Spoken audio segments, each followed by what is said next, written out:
Hello everybody, welcome to another video. Today it is the 19th of July. I have been really sick for about 3 days now, and luckily I'm improving, and so that's why I'm recording this video now. So I have missed a lot in that time frame. It always happens when I'm gone for a little bit, but we're going to begin in the southwest and then we'll work our way to the northeast in terms of the fronts that we're going to look at. And so we're going to begin with Vuhledar, then look at the Vovcha front, then look further north at York Toretsk, then Bakhmut, and finish off with the Siversk front. And everything will be timestamped so you could go to whatever theater you think is most pressing for you. But we're going to begin by analyzing this development that really occurred around the 17th of July. So by now it is old news, but we're going to break down the elevation as well, just to give everybody a more informed perspective of this part of the front line, which I've talked about so much. And so let's look, before we actually check on the scale of the Russian advance, let's look at the elevation here. So in this chain of villages that spans from Volodymyrivka, Mikhailska, and Pavlivka, you do have a really low-lying valley because of the river that runs through this particular area. Then just north of it, you do have this really large ridge, one of the most notable ones in this entire region. And it sort of stands as an extension of the rail embankment, because you do have this really highly elevated rail embankment over here running all the way into Donetsk city. And so it branches out around here and then runs just in some of these quarries north of Volodymyrivka, and then works its way west all the way to Vuhledar. And even further to the northwest, it actually runs into a rather large part of this open area that is just to the southwest, or southeast, I should say, of several important villages in this region, most notably Novoselivka, but also Vuhledar, two really important villages that aren't currently at the line of contact, but we should be looking into in the future. And so that's all part of the same ridge. And as I said before, Vuhledar is a part of it, and that currently serves as Ukraine's main linchpin in the area. Now, further north, you do have this rather low-lying area, and it's actually the region that the Russians advanced through in the geolocation that we're going to look at, and I'm marking it in red right here. And it's just this path, this unpaved path, I believe, that runs along a tree line all the way to the 0532 highway connecting between Konstantinivka and Vuhledar, as we said. And it's the access point for a lot of these sort of coal mines and nearby fields. So as you can see, this junction specifically is about 2 kilometers away from the coal mines, and it's about 1.7 kilometers away from Vodiana itself. If you zoom in, you see that there are some ponds in the region, and generally it is a low-lying area. But the Russian forces, when they advanced in this region with their armored vehicles, they were trying to overlook it from their southeastern positions, and they've been trying to improve the positions here for a very long time in lieu of their attempts to reach the highway. And so there was a very serious strengthening operation throughout early July to sort of solidify control of all these quarries, open fields, tree lines between Mikhailska and the region to the south or northeast. And that is why this entire polygon, this 22 square kilometer region, is now under full Russian control. And that gave the Russians the momentum and the standing to then push forward all the way into the highway region.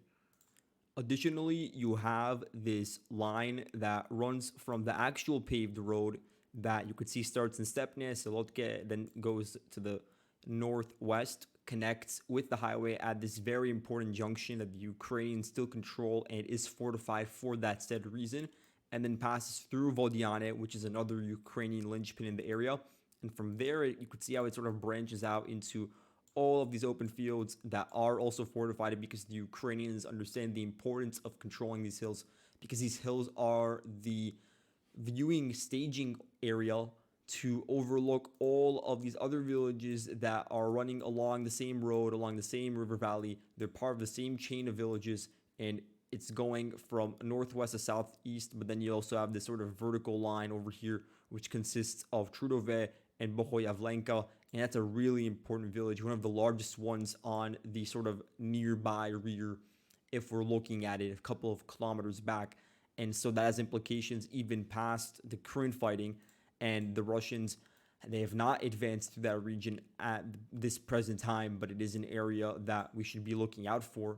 And it really does depend on what ends up going on in Vodiane. But looking just one last time at the elevation just north of it, you do have a rather large ridge that we see in the region just south of Novoselivka. Once you go further and further westwards, at a certain point, it becomes a lower lying valley, especially just south of Konstantinivka. And so it is sort of divided between where the Russians and Ukrainians control the fields. And so there's not as much to read into in that area immediately south of the chain of villages. But let's look at the Russian advance. So this was from July 17th. It's a video that was released by the 2nd Battalion of the 72nd Brigade. Again, one of the main units defending in Vuhledar and the surrounding regions. And so they launched, of course, artillery barrages and a wave of FPV drones to strike towards a Russian MTLB that was advancing along the unpaved road that I was talking about. Specifically over here, they were very, very close to reaching the highway. And eventually it gets destroyed by the time that it's damaged already. Following the wave of artillery and FPV strikes, it had already come to a halt, and the troops were in the process of leaving it and likely trying to run into the nearby tree line. And that's when it was finally struck. And at that point, it was just completely destroyed. And that should show us that the Russians don't have firm control over here. They were making an initial foray. And that for now, even according to Russian sources, the Ukrainians do still maintain control over the road. But it is the first public scare that we've seen. I reported over the past 2 weeks that Russian sources mentioned DRG operations. They were on foot, though, occurring along the highway. This is the first time a vehicle's gotten that close. And so that is a worrying sign showing that Ukraine's defensive capacity here is being compromised, and that slowly but surely. And now it's picked up pace given the recent Russian advances that amounts to about 2 kilometers if we're being generous by only showing the extent here, but it could be up to 4 or 5 kilometers westwards based on this geolocated marker that has allowed them to get control over additional fields in the hinterlands towards the Ukrainian line. And so the Ukrainian connectivity here between these two important nodes, Konstantinivka and Vuhledar, is under serious threat. Because even though it is so close to the front line, it's not like movement there is stopped. It's not halting because of that. The Ukrainians still need to use it. There aren't any other paved roads in the region. If you do want to connect between the two of them, you need to make this massive loop that then connects through Vuhledar, which is why it's important. And then you go to Vuhledar basically along open fields as well. So you might as well just traverse through open fields entirely and get there at a closer time. But again, that's much more rugged and also very, very dangerous in any case. In terms of the local defense here, you do have the 72nd Brigade, as I said before. Recently moved in is the 61st Mechanized Brigade. They're involved in repelling the Russian assaults that are occurring along the highway region. That's their immediate task. And then you have defenses already in the Konstantinivka area, which is again part of the front line. But if we're looking at this vast array of fields in between Vuhledar all the way up north, then you really only do have elements of one brigade and then the movement of a new brigade into the area, because the other units that were in this region were moved elsewhere, like the Scala Battalion. It was moved to defend in the New York region, as we're going to get to later on in the video. And so again, that allowed the Russians to pounce on the opportunity, exploit the Ukrainian gaping holes in their line. And in a similar fashion, that the 53rd Mechanized Brigade is no longer operating in the Karlivka region. The unit previously had a lot of operations in Yazoberdivka, Nevska, for instance, Novoselivka, as we said before. And so it was really a staple of this region with very deep knowledge of the sector. And in recent months, their drone units have been seen along the northern border in Kharkiv, and now it's just been entirely moved to defend in the New York region because of the intensity of the situation there, and due to the Ukrainians being unable to maintain control over defensive positions very deep into New York. And that's the consequence of the Russians opening up a new part of the front line. It undermines all the other key parts of the front line where troops are rediverted away from. And that's just like one consequence over here. So in Karlivka, not much has really changed. There is a bit of a back and forth, but the same situation basically remains where the Russian forces are a couple hundred meters away from actually reaching the reservoir crossing, and the fighting continues in the dachas. Where there actually is a lot of movement is in Novoselivka, Persha.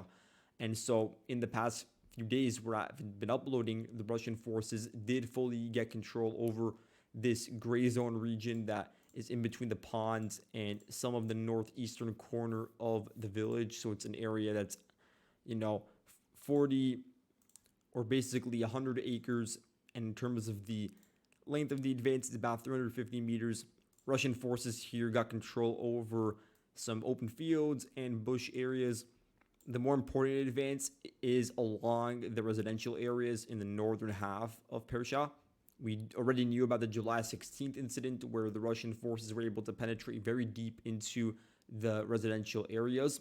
And since then, they've been involved in just house-to-house fighting, clearing out basements, going room for room to check where the Ukrainian soldiers are. And we saw that with another video from July 19th of Russian soldiers, squads going into houses, and they captured at least one Ukrainian soldier during those engagements. And by virtue of this geolocation, we know the Russians are basically in control of most of this northern half. It also shows they were able to advance about 500 meters southwards in this particular region, and they reach this dividing line because you have this massive open area that is acting as a buffer between the southern portion, where you do still have some Ukrainian operatives remaining from the 47th Mechanized Brigade within some of the houses, but also within the agricultural facilities. And so not all of it is captured, by the Russian forces have been able to move through and prevent the Ukrainians from bogging them down at the entrance points. The Ukrainian reinforcements that are coming in move through Mezhove because that's the only road where they could feasibly pass through. There isn't any other that I see here. They're from the 47th Brigade, as I said, many of them from the Shkval Battalion, which is a new battalion made up of only inmates. In the photo I saw of their commencement, there were only 78 men in the crowd, but who knows, maybe it's larger given the amount of men that have received parole in the Ukrainian legal system in order to enlist in the fighting. And so it could theoretically be higher, but they are now fighting in this region, trying to hold back the Russians. And it should be noted that this battalion had no previous combat experience as a unit, and most of them probably didn't. Maybe some did and then were arrested.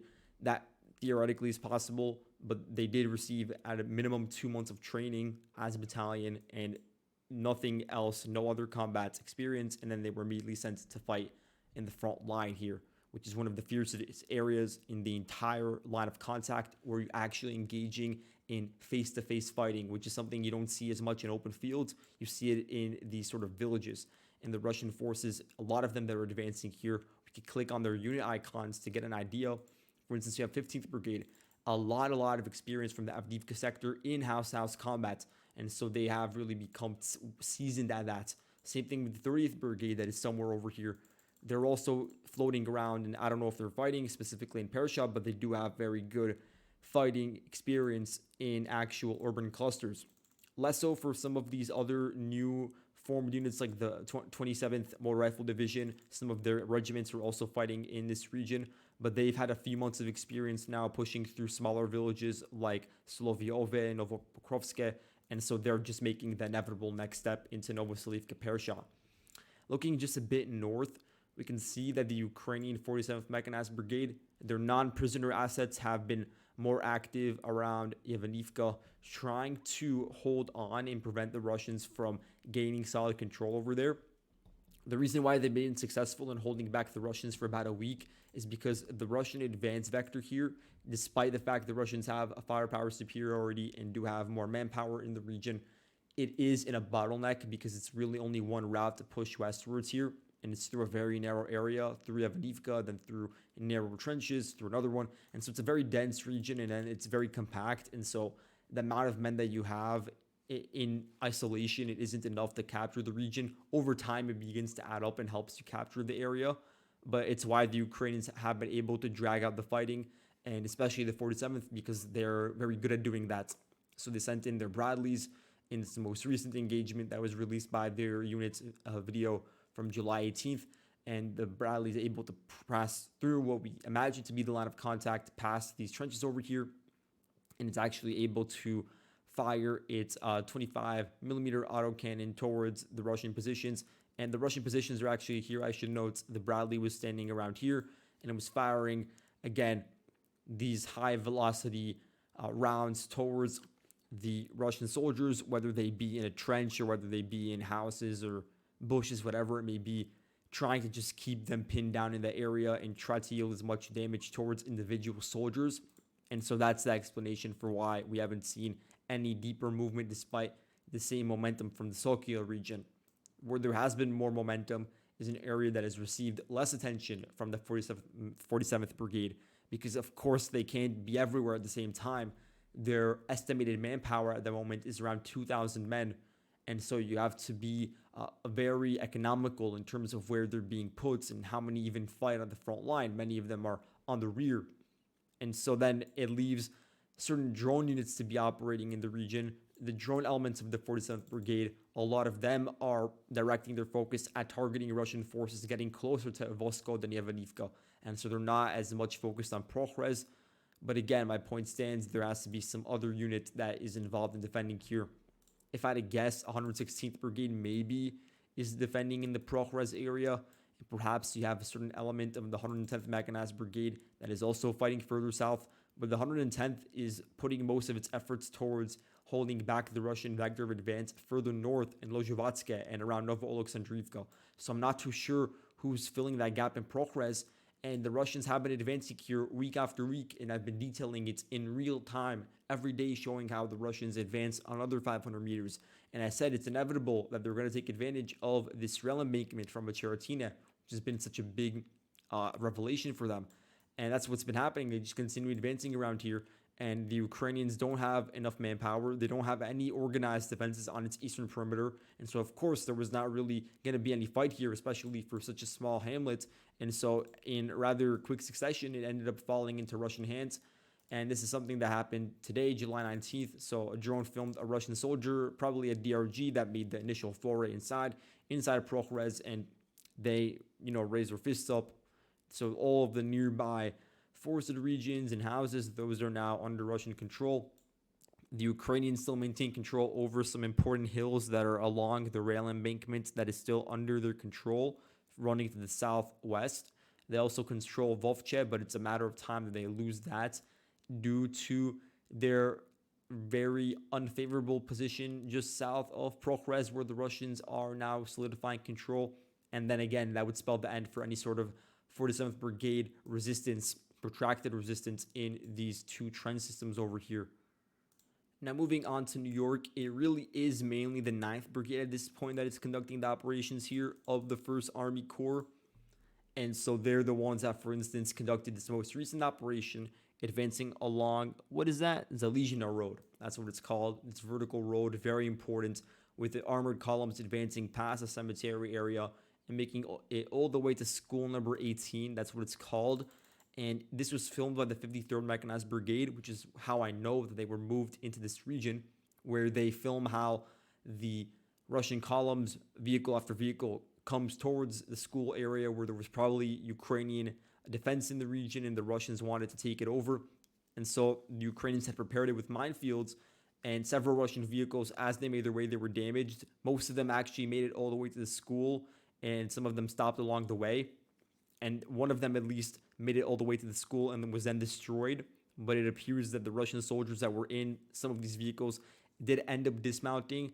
And at that point, if they dismounted, then they're likely within the school premises. And so it's safe to say that the Russian forces have a presence in that region. So in terms of an advance, it's not that much from what we previously knew. We do know that the Russian attack occurred along this really long vertical road. So it's a couple of kilometers pushing north, but in terms of a new gain, it's something amounting to like 400 meters northeast. And this is all a part of getting control over that southeastern suburb. I think Russian sources called it Novgorod for whatever reason. So the Russians are inching closer to reaching the heart of New York from this eastern direction, cutting off the horizontal road, connecting it to the Ukrainian line of contact further east over here, with all of these really important defensive works built over 10 years being rendered superfluous, as we said. And at the same time, the Ukrainians or the Russians actually strengthening their positions in this southwestern suburb of the town.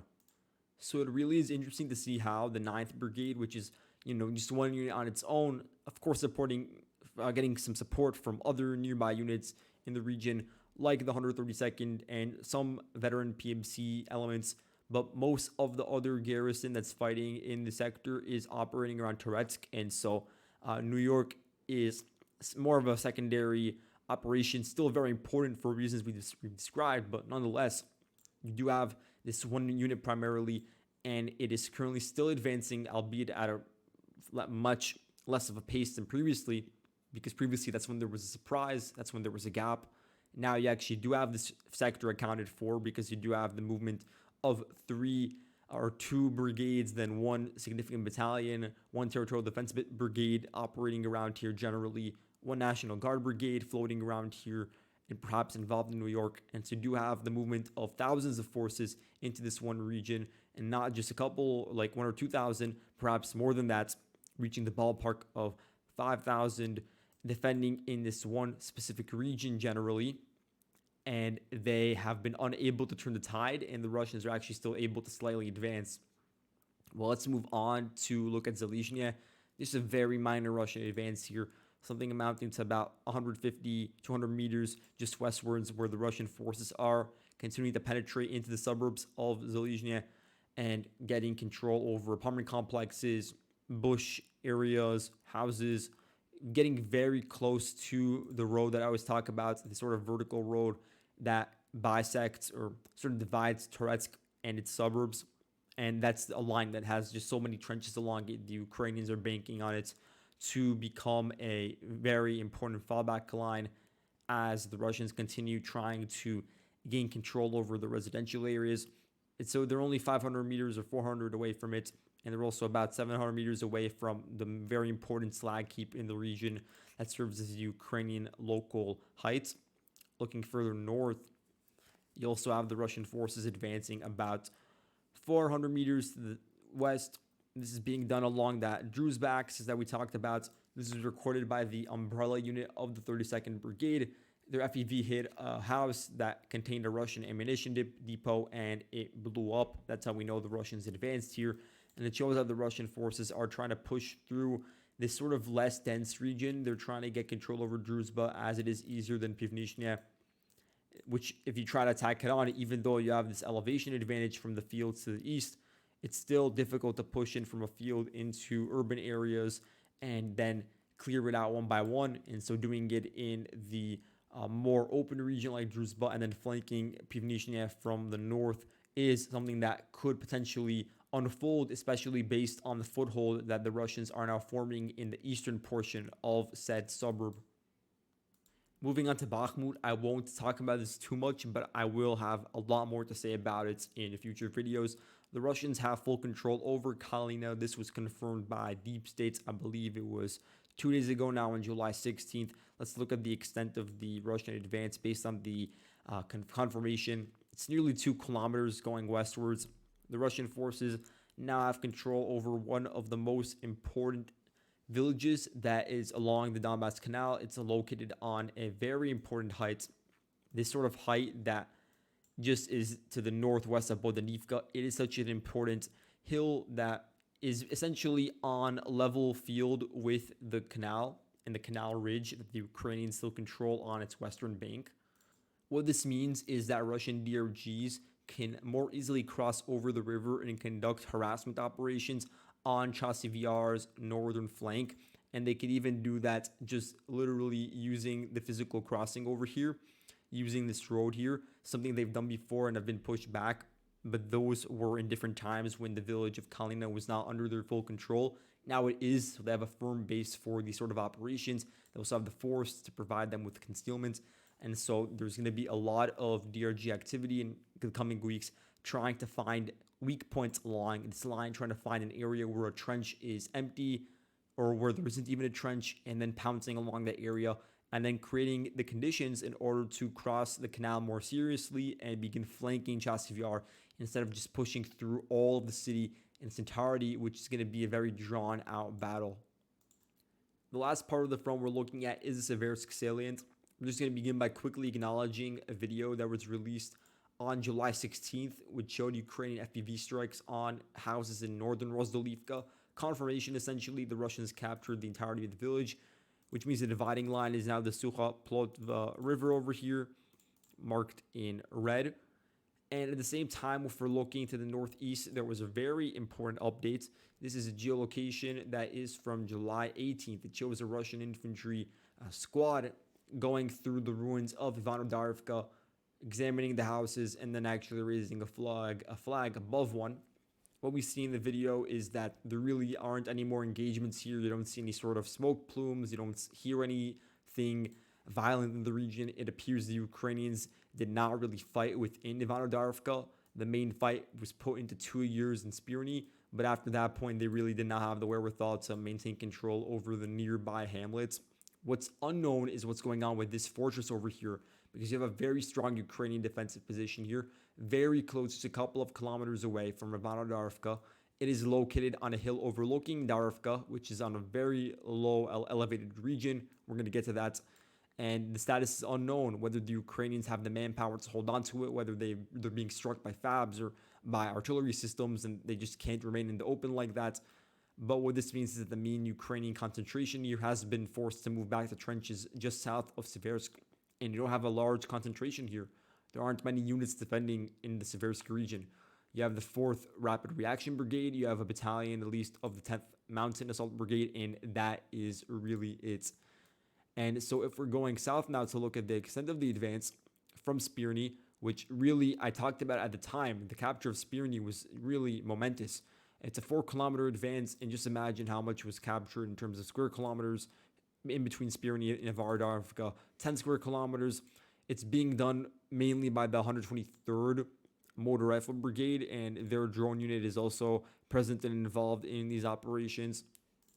So Spirny, even though it was in a valley, it really did serve as a bottleneck. And now that it fell, the Russians just had direct access to reach the next village, and from there, the next trenches, and also Vimka, which is also on a low-lying valley, which is overlooked to the south by the Ukrainian-controlled hills over here, which the Russians are they're really poised to get control over it. They're very close to, as they've been pushing in recent weeks northwards, and got control over a lot of Ukrainian dugouts in this region. And so they are very close to getting control over this strategic hill. And then looking southeast of Vimka, there's also this really highly elevated region south of Spirny that overlooks Vimka, but also all of the rail line that pushes along it to the southern part of Siversk. And so even past Vimka, the Ukrainian positions are being overlooked. You could say the same thing about areas like Persha and all the other villages along that river chain of the Bakhmutovka River.